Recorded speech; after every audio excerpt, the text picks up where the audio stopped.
Hi everybody, this video looks at some of the basics of Fusion strip items. Strip items require a bit of management because of their mutable nature. Internally, strips are dynamically created and destroyed as you edit, and that's all taken care of automatically.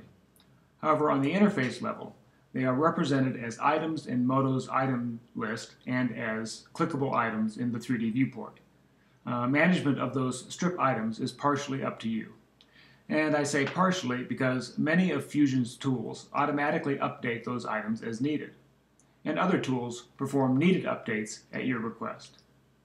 You should never manually edit the strip items in the item list. So let's look at the Fusion tools that add and remove strip items in the item list. Here's a typical Fusion model. It has several strip items that were automatically generated when the Fusion item was created. Each of these strip items represent all of the intersection seams between a pair of source meshes. And you can see that reflected in the item names. This disc ellipso strip has two segments located in the two places where the ellipsoid intersects the disc. It's common for strips to have multiple segments, and often you'll want to create separate items called substrips for each of those individual segments. We do that by selecting Add All Substrip Items from the Strip Options pop-up form. Most of the original strip items are now parent items containing two or more substrip items. This allows independent editing of those segments and is also crucial for some more advanced strip editing related to loops, smoothing, and airtight meshes. More on all of that in a bit. But first, let's look at the nature of strip items in the world of dynamic Fusion models.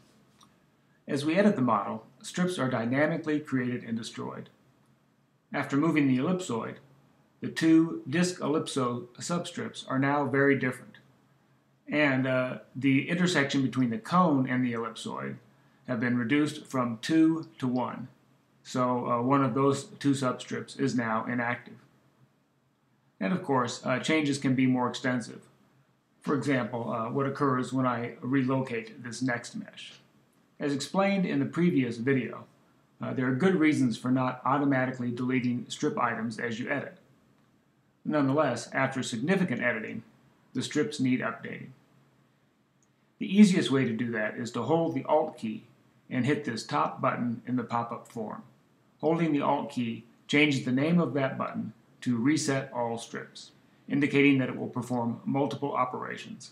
Together, those operations rebuild the entire strip and substrip structure so that it matches the current state of your model. And as you can see here, the good news is, with the tools provided, you don't really need to know what's going on internally as you edit, or even what's going on with the items in the item list. In fact, you should never need to edit the strip items in the item list manually.